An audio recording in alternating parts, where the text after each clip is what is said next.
오늘은 지난주에 이어서 두 아들 이야기, 나머지 이야기들을 좀 하려고 하는데요. 지난주에 첫째 아들 이야기 안 해드렸더니 그거 궁금해서 오신 분 혹시 계신지 모르겠어요. 환영합니다. 잘 오셨습니다. 지난주 얘기 잠깐 말씀드리면 부유한 집에, 그 중동의 팔레스타인 지역의 중동에 부유한 한 집이 있었는데 그 집에 두 아들이 있었죠. 그런데 둘째 아들이 필연적으로 아버지의 유산을 미리 달라고 해서 자기 몫을 다 팔아가지고 먼 나라에 가서 다 허비해버립니다. 그래서 돼지 사료도 먹을 수 없는 그런 비참한 상태가 돼서, 그런 형편이 돼서 이 둘째 아들은 아버지 집에 와서 품꾼으로 삭슬 받아서 일하는 품꾼으로라도 받아달라는 마음으로 돌아왔는데, 아직도 거리가 먼데 그 아버지가 이 아들 향해 달려가서 이 아들을 맞아주시고 그냥 아들의 지위를 그냥 그대로 다시 인정해주는, 그러면서 큰 잔치를 벌리는 그런 이야기를 지난 시간에 같이 봤습니다. 그러면서 이 둘째 아들과 아버지의 관계가 하나님의 품을 떠났던 인간의 상태, 즉 성경에서 말하는 죄의 상태를 의미한다고 말씀드렸죠. 그래서 나에게는 더 이상 하나님은 필요 없는 존재고 내 삶의 주인은 나라고 했던 그 인간의 행동이 둘째 아들의 행동하고 똑같았던 겁니다. 그런데도 그런 떠나갔던 우리를 책망하지 않고 조건 없이 다시 아들로 받아주시고 인정해 주신 것이 바로 인간을 향한, 우리를 향한 하나님의 사랑의 본질이다라고 지난 시간에 말씀드렸습니다. 그런데 이야기가 이제 끝이 아니라 그 두 아들 중에 둘째 아들 이야기만 저희가 지난 시간에 했는데, 첫째 아들 하나가 더 남은 거죠. 우리가 생각했을 때 이 첫째 아들이 뭐가 문제일까 싶긴 한데, 이 아들도 심각한 문제를 가지고 있었다고 제가 지난주에 이제 떡밥을 딱 던졌지 않습니까? 이제 심각한 문제가 뭔지 오늘 성경 말씀을 읽으면서 하나하나씩 좀 찾아갔으면 좋겠고, 또 이 둘째 아들과 첫째 아들의 이야기를 이 순서로 얘기하신 예수님의 이유와 목적은 뭘까? 이것도 좀 우리가 생각하면서 오늘 좀 말씀을 박았으면 좋겠거든요. 이 이야기는 계속 이어집니다. 둘째 아들이 집을 나간 다음에 첫째 아들은 아버지 밑에서 몇 년 동안 열심히 일을 했던 것 같아요. 아들의 의무도 다 하고 또 성실하게 땀을 흘리면서 일했던 첫째 아들입니다. 그러니까 이 첫째 아들의 입장에서 생각해보면 집 나가서 재산 다 탕진하고 돌아온 둘째 아들 동생이 못마땅할 수 있죠. 분명히 아버지 재산 중에 자기 목 다 챙겨갔고 또 그걸 이미 다 낭비하고 왔는데, 그런 녀석을 잔치 받아주고 또 그런 동생을 위해서 잔치를 베풀어 준 것에 대해서 화가 날 수도 있을 것 같습니다. 특히 좀 형제가 여러 있으신 분들은 더 이 형의 입장을 좀 이해를 하실 거예요. 그러시죠? 아니시? 형제가 여러 된 분들은 충분히 입장이 이해가 될 수 있을 것 같습니다. 그런데요, 여러분, 탕자의 비유라고 한다면 둘째 아들 이야기에서 이야기가 끝나도 되잖아요? 근데 둘째 아들 이야기로 끝나지 않고 첫째 아들 이야기까지 하신 이유가 있습니다. 예수님이 이 이야기를 하신 이유가 있단 말이죠. 왜냐하면 예수님은 지금 이 이야기가 그냥 따로 떨어진 이야기가 아니라 누가복음 15장에 보면 잃은 것을 찾는 세 가지 이야기 중에 마지막 이야기가 두 아들 이야기거든요. 잃은 것을 찾는 세 가지 이야기 중에 마지막 이야기가 이 두 아들을 가지고 있는 그 집안의 이야기인데, 이 이야기를 통해서 첫째 아들 같은 사람들한테, 이 세 가지 이야기를 통해서 첫째 아들 같은 사람들한테 하나님 아버지가 얼마나 잃어버린 영혼을 찾기를 원하는지를 알려주고 싶으셨던 거예요. 그러니까 이 이야기는 결론적으로는 첫째 아들 같은 사람들 들으라고 하는 이야기인 거죠. 둘째 아들 들으라고 하는 얘기가 아닙니다. 첫째 아들 들으라고 하는 이야기인 겁니다. 그럼 첫째 아들이 누굴까요? 지금 예수님이 얘기하실 때 예수님의 그 당시의 그 상황들을 보면 예수님은요, 전전주에 제가 했던 말씀이에요. 세리나 죄인이라고 말하는 당시 종교적인 사람들이 봤을 때는 저런 사람들은 하나님을 믿을 자격이 없어, 하나님께 구원받을 자격이 없어라고 여겨질 만한 그런 행동과 삶을 살아가는 사람들을 바라보면서 바라보는 그런 종교인들이 있었는데, 예수님이 그런 그 세리나 죄인들하고 같이 어울려 다니시는 거예요. 함께 어울리고 함께 밥도 먹고 또 사이좋게 지내는 것을 이 종교인들이 불편해했죠. 그러면서 뒷담화했습니다. 속으로 비난했습니다.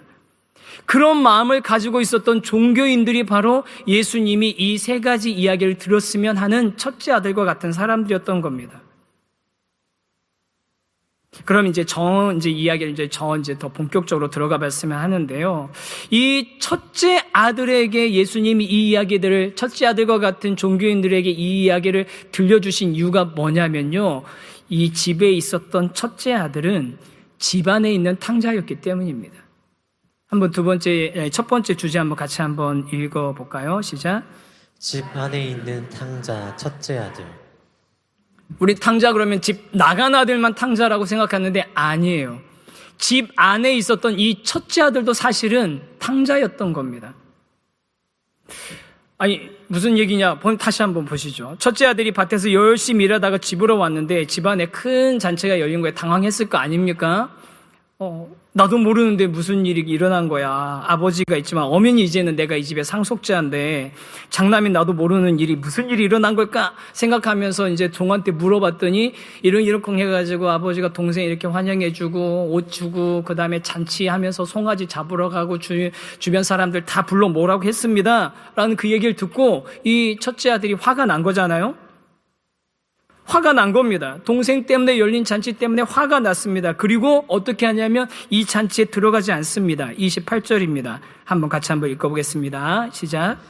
그가 노하여 들어가고자 하지 아니하거늘 아버지가 나와서 권한대. 화가 나서 노해서 들어가지 않는 거예요. 근데 아버지가 와서 권한다라고 돼 있는데, 우리가 또 첫째 아들 입장이 이해가 되잖아요. 지금 화가 나 죽겠는데, 들어가서 고기 먹고 즐길 마음이 되겠냐고, 화났는데, 이런 생각이 드시죠? 그런데 여러분, 이거는 그냥 지극히 그냥 우리 문화 개인적으로 생각하는 거고요. 제가 지난번에도 말씀드렸던, 인용했던 책 있잖아요. 아라비아의 예수라는 이 책에 보면 당시 그 문화와 또 아랍의 그 문화 관습 안에서 이 사건을 좀 이렇게 잘 해석을 해주거든요. 거기에 보면 중동에서는 손님을 접대하고 또 손님과 이렇게 잔치하는 그 문화에 대해서 굉장히 중요하게 여기는데 그 문화에 대해서 설명을 합니다. 보통 그렇게 이제 손님들과 함께 만나서 밥을 먹고 잔치를 하는 공간이 마즐리스라는 공간인데 이 공간이 어떻게 되어 있냐면 각 집마다 일종의 사랑방 같은 역할을 하는 곳이에요. 그러면 어떻게 되어 있냐면 저기 이제 제 반대편이 입구라고 한다면 저 입구에서부터 제일 반대편 깊은 쪽, 제일 안쪽에 한가운데에 이 잔치의 주인이 앉습니다. 잔치의 주인이 그 제일 입구에서 제일 먼 한가운데 앉아요. 그러면 이 주인이 앉아 있는데 그 주인을 중심으로 해서 이 잔치에서 제일 중요한 손님이 귀빈이 오른쪽에 앉는 거예요. 주인이 있으면 그 잔치에 제일 귀빈이 오른쪽에 앉습니다. 그러면 앉아 있는데 더 중요한 사람 들어오면 어떻게 되냐고요? 그러면요 다 일어나서 자리 옮기는 거예요. 옆으로 옮겨서 이쪽으로 옮기시라고. 주인이 더 소중하게 여기거나 아니면 더 신분이 높으신 분이 오면 알아서 일어나서 자리를 비켜주는 겁니다. 그러면 주인 옆에는 항상 주인이 가장 소중하게 여기고 이 잔치를 통해서 가장 가깝게 교제하고 싶은 사람이 옆에 앉는 거예요. 그리고 주인을 위해서 마련한 그 상에서 쟁반 안에 담겨진 음식을 이 사람하고 주인이 같이 나눠 먹으면서 이야기를 나누는 거예요. 그러면서 주인은 이 와 있는 모든 손님들과 대화를 하고 이 잔치를 왜 하는 건지 무슨 기쁜 일이 있는지 그런 이야기들을 다 나누는 이 전체 잔치를 이끌어 나가는 역할을 해야 되는 사람이 주인인 거죠. 근데 이 잔치에선 그 주인이 누굽니까? 아버지인 겁니다. 그래서 이 아버지가 그 자리에 앉아가지고 모든 손님들을 맞이해야 되는데 지금 상황이 어떻게 됐어요? 아들이 돌아왔는데 이 잔치에 들어오지 않는 거예요. 바깥에서 이 잔치에 대해서 불평하고 불만이다라는 것을 계속 하인들이 전했겠죠. 첫째 아드님 오셨는데 안 들어옵니다. 지금 화가 났습니다. 주인이 어떻게 해야 될까요? 몇 번 했지 않겠습니까? 하인들 보내서 데려오라고 해라. 들어오라고 해라. 빨리. 그런데 안 들어오니까 어떻게 합니까? 자리에서 아버지가 일어나서 장을 남겨놓고 사람들을 내버려두고 바깥으로 나가는 거예요. 여러분 지난주에 제가 설명드렸어요. 그 중동의 어른들은 그리고 점잖은 사람들은 절대 뛰는 일이 없다고 했잖아요. 그런 어린아이들 같이 경망스러운 아이들의 행동이라고 말씀드렸잖아요. 이것도 똑같은 거예요. 잔치를 열어놓고 그 잔치를 주관하는 그 호스트가 자리를 비우고 일어나서 그 자리를 한참 비우고 있다라는 거는요, 다른 사람들이 봤을 때는 굉장히 체면이 깎이는 일인 겁니다. 다른 사람들한테 체면 깎이는 행동을 무릅쓰고 지금 아버지가 일어나서 큰 아들 때문에 바깥에 나가서 큰 아들하고 씨름하면서 들어와라 지금 하고 있는 거, 설득하고 있는 거예요. 큰 아들이 지금 이런 상황을 만들고 있는 겁니다. 이 이야기를 지금 듣고 있는 이 당시 예수님의 이야기를 듣고 있는 사람들은 다 불안불안했을 거예요. 이 잔치인데 아버지가 일어나가지고 밖에 나가지고 지금 어떻게 되는 거야? 아버지가 이제 큰 아들에게 갔습니다. 그랬더니 그 아들이 이제야 자기의 속마음을 다 이야기하는 거예요. 털어놓는 거예요. 그 수년 동안 지금 자기가 가지고 있던 속마음을 이제야 털어놓는데 그게 29절, 30절입니다. 한번 읽어보겠습니다. 아버지께 대답하여 이르되 내가 여러 해 아버지를 섬겨 명을 어김이 없거늘 내게는 염소 새끼라도 주어 나와 내 벗으로 즐기게 하신 일이 없더니 아버지의 살림을 창녀들과 함께 삼켜버린 이 아들이 돌아오매 이를 위하여 살찐 송아지를 잡으셨나이다. 아멘. 이야기 들으니까 아직도 큰아들이 입장이 이해가 되시죠? 아직도 큰아들, 아버지가 잘못했네 싶으시잖아요. 아니, 동생한테는 송아지 잡아주셨는데 왜 큰아들한테는 염소도 한 마리 안 잡아주셨어? 아버지가 잘못했네, 편애했네 싶으시죠? 근데 여러분, 여기서 중요한 건요, 송아지 잡아줬냐 염소 잡아줬냐가 아니에요. 사실 큰 아들도 왜 나한테는 염소 한 마리도 안 잡아주고 동생한테는 송아지 잡아줍니까? 라고 말하고 있지만, 그런데 지금 큰 아들이 생각하는 문제는요, 송아지 염소가 아니라 더 심각한 상황이 있습니다. 뭘 것 같으세요? 자, 죄송합니다. 지난주에 혹시 안 오셨던 분들은 오늘 가셔서 지난주 설교를 꼭 들어보셔야 됩니다. 안 그러면 이게 지금 이해가 안 될 거예요. 지난주하고 연결된 두 편의 설교라서. 지난주에 둘째 아들이 전체 아버지 재산의 몇 분의 1을 가져갔습니까? 3분의 1을 가져갔습니다. 아들이 둘이 있는데 상속자 아버지가 상속자 큰아들이 2몫이고 둘째가 1몫이니까 3분의 1을 가져가서 다 써버렸어요.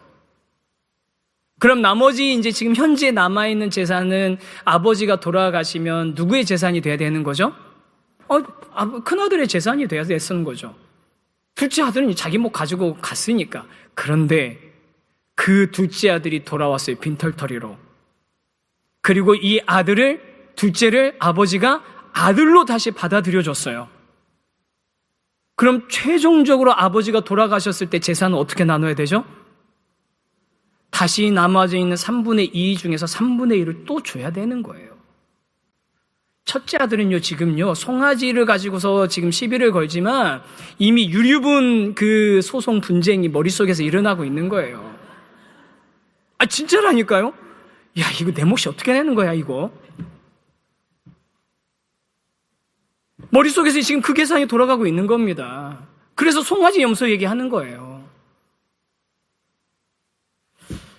그러면서 이 첫째 아들이 하는 얘기가 뭐라고 합니까? 29절입니다. 29절에 이 부분만 한번 우리가 주목해서 봐야 돼요. 같이 읽어보겠습니다. 그 다음 슬라이드 한번 보셔야 돼요. 네, 같이 읽겠습니다. 시작. 내가 여러 해 아버지를 섬겨 명을 어김이 없거늘. 첫째 아들이 아버지한테 하는 얘기가, 아버지, 이 남아있는 거 다 내한테 권리 있는 거 아닙니까? 내가 아버지 이거 다 재산 다 받으려고 그동안 아버지 명령 하나도 어긴 것 없이 이 밑에서 정말 죽으라고 열심히 일했는데 아버지 혼자서 일방적으로 결정하시면 안 되죠. 아버지 지금 이렇게 하시면 안 되는 거예요 라고 얘기하는 겁니다. 이게 지금 우리말 성경은요, 우리가 동방예의지국이어서 그나마 조금 점잖게 큰아들이 얘기하는 것처럼 번역이 됐어요. 그런데 요즘 영어 성경 번역 중에 ESV, English Standard 버전이라고 ESV 버전, 이게 지금 이제 요즘 영미권에서 제일 많이 보는 성경 버전이거든요. 번역본이거든요. 거기에서는 큰아들이 뭐라고 하는 줄 아세요? 첫 마디가 Look! 이거 보세요! 큰아들이 그런 거라니까. 이거 보세요. 지금 그거 왜 아버지 마음대로 하시는 거냐고. 이거 내가 열심히 아버지 명령 안 어기면서 여태까지 잘 지켜온 건데, 그걸 가지고 송아지 잡아서 주시면 어떡하냐고. 그걸 마음대로 아들로 받아주시면 어떡하냐고. 이거 보세요 하고 아버지한테 지금 대드는 겁니다. 제가 이렇게 설명해 주니까 이 첫째 아들도 지금 폐륜하죠? 동정이 많이 사라지셨죠? 첫째 아들도 똑같은 폐륜을 지금 하고 있는 거예요. 첫째 아들이 아버지에게 가지고 있었던 그 마음이 이 순간 자기의 재산이 지금 뭔가 복잡하게 다시 사라질 것 같다라는 이 순간 둘째 아들 갈 때는 상관없었어요. 왜요? 이건 어차피 줘야 되는 거니까. 그 3분의 1은 어차피 가져갈 거니까 상관없는데 걔가 다 헝비하고 돌아왔는데 그를 아들로 맞아준 이 순간에는 이제 머리에 계산이 복잡해지고 자기의 속마음이 노골적으로 드러난 겁니다. 이거 보세요, 아버지. 아버지 마음대로 하시는 게 어딨냐고. 이건 내 거 아니냐고. 여러분, 이 지난주에 들었던 둘째 아들과 오늘 들은 이 첫째 아들, 분명히 방법은 달라요. 아버지와의 관계를 형성하는 방법은 분명히 다르거든요. 둘째 아들은 아버지를 외적으로 거부하고 벗어나서 마음대로 살려고 했던 아들이고요. 첫째 아들은 외적으로는 아버지에게 순종하고 순응하고 아버지가 부여하는 의무를 잘 감당하려고 하는 것처럼 보입니다. 방향은 다 달라요. 그런데 본질은 같습니다. 뭐가 본질이 같습니까? 마음은 아버지로부터 이미 떠나 있었다는 거예요. 마음은 이미 아버지로부터 떠나 있었습니다. 그냥 둘째 아들은 있는 그대로 다 드러내놓고서 자기 하고 싶은 대로 해야 됐던 사람인 거고요. 첫째 아들은 참고 기다렸다가 이게 자연스럽게 나한테 올 때까지 기다리고 버티고 있었던 것 뿐인 거예요. 원하는 걸 얻는 방법이 달랐을 뿐이지 둘이 원하고 바랬던 건 뭡니까? 둘째 아들이 아버지와의 관계를 원하는 것이 아니라 아버지로부터 받을 것만 원했던 것과 똑같이 첫째 아들도 아버지와의 관계를 원하는 게 아니라 아버지로부터 받을 내 몫을 계산하고 있었던 겁니다. 아버지가 가지고 있는 것을 얻기 위해 첫째 아들의 방법을 선택한 것 뿐이죠. 첫째 아들이 아버지 밑에서 수년 동안 아버지를 섬겼지만 정말로 아버지의 뜻을 따르고 아버지와의 관계를 잘 유지하는 것이 중요했던 적이 한 번도 없었던 겁니다. 엄밀하게 말하면 첫째든 둘째든 누구도 아버지를 정말로 사랑한 적은 없었던 거죠. 둘 다 아버지를 원해서 자기가 원하는 것을 얻으려고 했었을 뿐인 겁니다. 방법만 다른 거죠. 여러분, 이 이야기에서 아버지는 하나님이라고 말씀을 드렸습니다.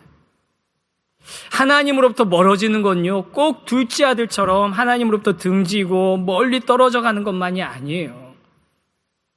하나님은 죽었다, 신은 죽었다고 말하면서 무신론자로 살아가고 종교가 없이 살아가고 그 다음에 종교 바깥에서 마음대로 내 육신의 욕망과 내 인간적인 그런 방법으로 살아가는 것만이 하나님을 떠나는 것처럼 보일 수 있지만 그렇지 않아요.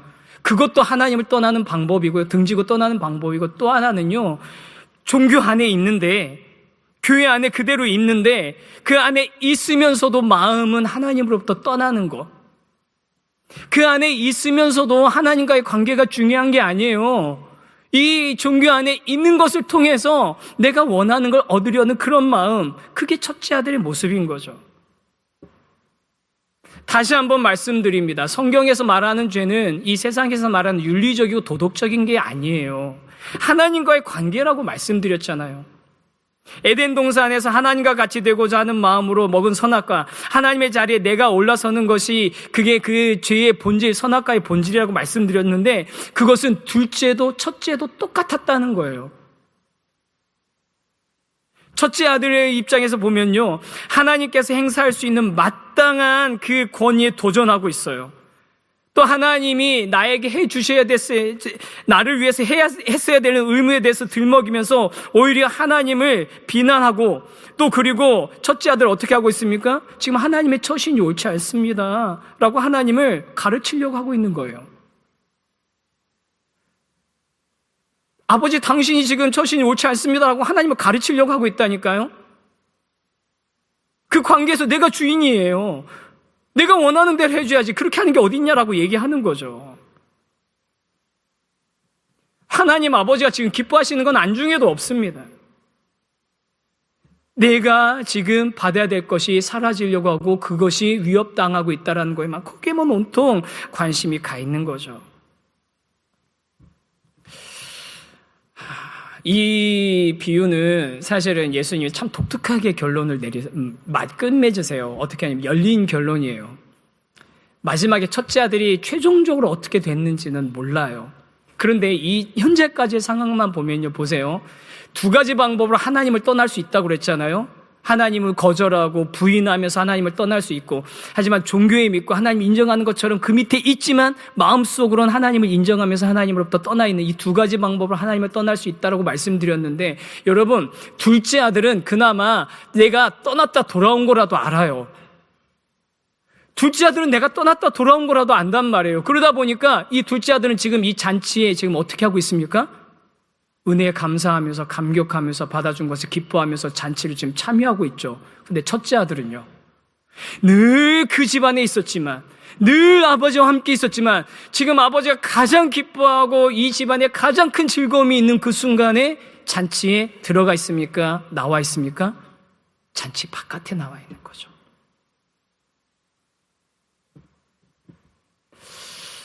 저는 이 탕자의 비유, 이 세 번째 누가복음 15장에 나와 있는 세 가지 이야기 중 이 마지막 이야기를 제대로 이해하게 된 계기가 팀 켈러 목사님이 쓰신 그 탕부 하나님이라는 책을 읽으면서 제가 이런 생각들이 다 정리가 잘 됐거든요.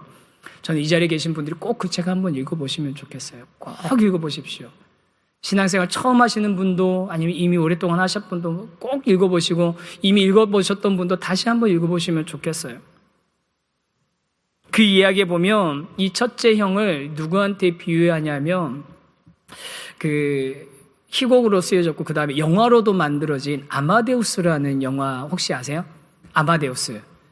볼프강 아마데우스 모차르트에서 그 아마데우스 가운데가 아마데우스지 않습니까? 모차르트 이야기인데, 여러분 그럼 이 영화의 주인공이 누굴까요?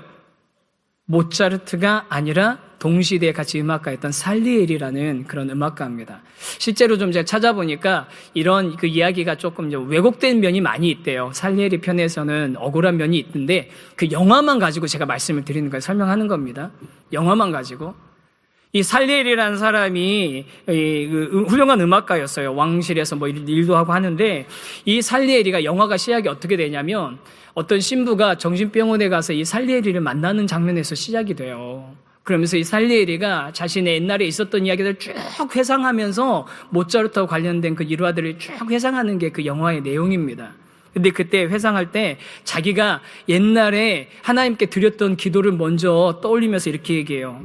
주여, 저를 위대한 작곡가가 되게 하소서. 음악으로 주의 영광을 찬미하게 하시고 저도 칭송받게 하소서. 그 대가로 저는 주님께 순결과 근면과 가장 깊은 겸손과 삶 전체를 드리겠나이다. 아멘, 또 아멘. 살리에리가 기도해요.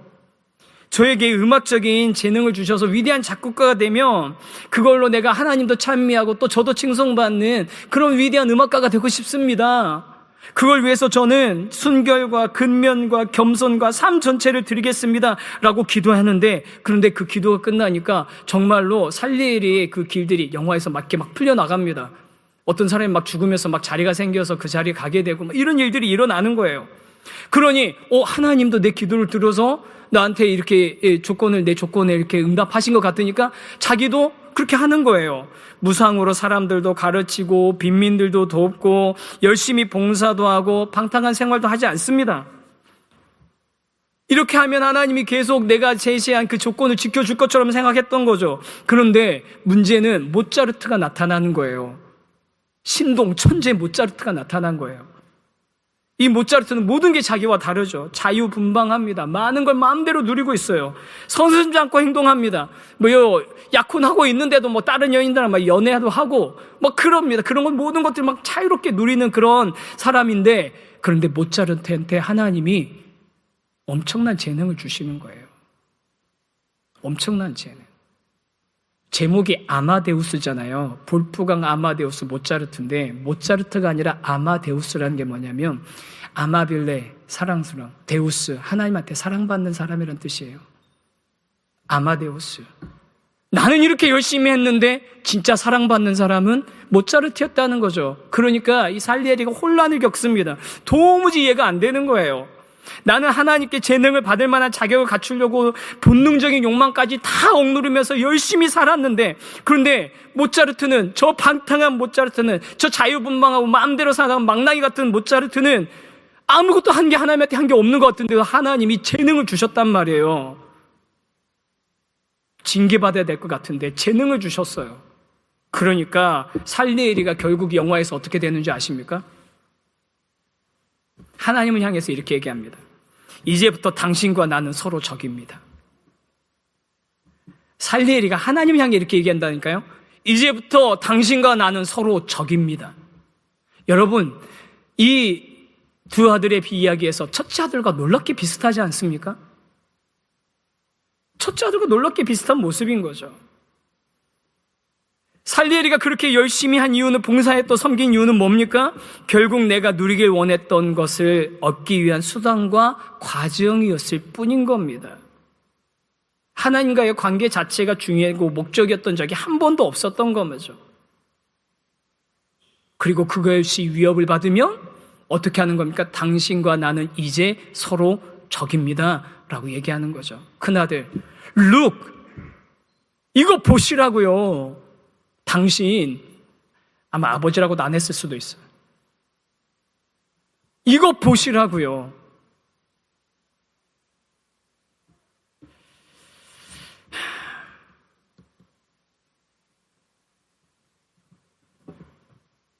그런데 놀라운 건 이 둘째 아들과 첫째 아들을 향한 하나님의 반응인 겁니다. 하나님을 떠나는 둘째 아들의 길이 있었고, 또 그 안에 있는 것처럼 보이지만 하나님으로부터 마음을 등지고 있었던 첫째 아들의 그런 길이 있었는데, 근데 하나님께서는 제3의 길로 복음을 우리에게 주셨습니다. 우리 두 번째 주제 같이 한번 읽어보겠습니다. 시작. 복음은 제3의 길입니다. 복음은 제3의 길인 겁니다. 우리는 이 형의 모습을 통해서, 첫째 아들의 모습을 통해서 많은 이 시대를 살아가고 있는 종교적인 그리스도인들의 모습을 보게 됩니다. 하나님을 사랑하고 그분을 닮고 그분을 알아가는 것이 즐겁고, 하나님과 함께하는 것 자체가 행복한 것이 아니라 내가 원하는 무언가를 가지고 계시기 때문에 하나님 앞에 나아가고, 또 반대로 내가 뭔가를 하나님께 기여를 했기 때문에 당연히 그거에 대한 보상을 나에게 해줘야 된다고 생각하는 그런 그리스도인들이죠. 나에게는 그런 권리가 당연히 있다고 생각하는 겁니다. 때로는 열심히 기도도 하고 열심히 봉사하는 이유가 많은 것을 가지고 계신 그 하나님, 능력의 하나님으로부터 내가 원하는 것을 얻기 원해서 했던 그런 노력들이었던 겁니다.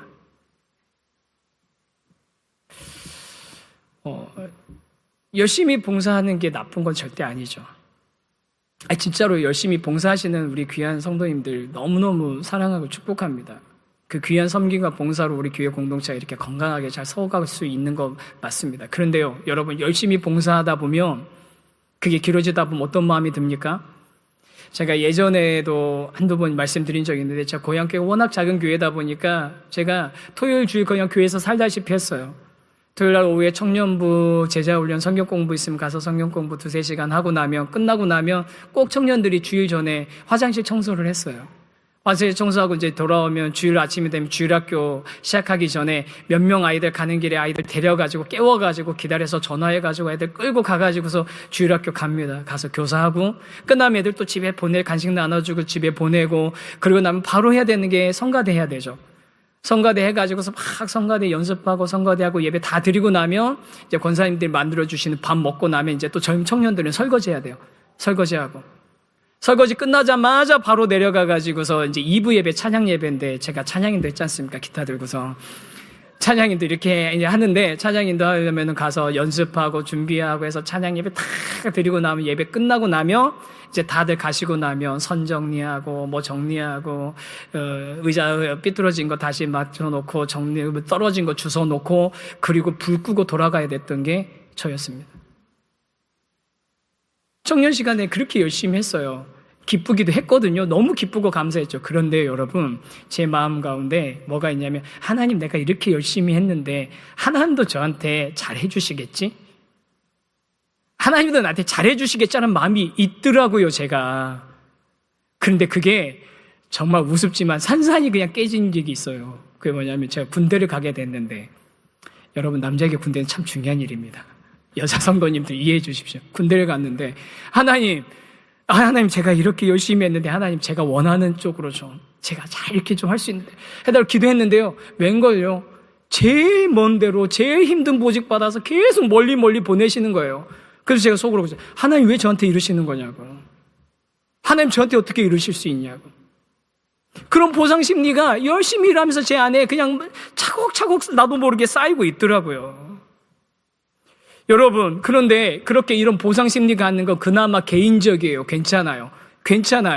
아니, 괜찮다고 이거 좀 이상하네. 그건 그래도 나아요. 진짜 문제는 뭔 줄 아세요? 결정적으로 첫째 아들 같은 마음으로 하나님을 대하는 종교적인 사람은 뭐냐면요, 그렇지 못한 사람들 향해서 비난하고 무시하고 못마땅해 한다는 겁니다. 그렇지 않은 사람들 향해서 무시하고 비난하고 못마땅해요. 그러니까 여러분, 우리 교회는 참 감사하게 아무 다른 기독교 배경 없이 처음 신앙생활 하시는 분들이 몇 분 계시거든요.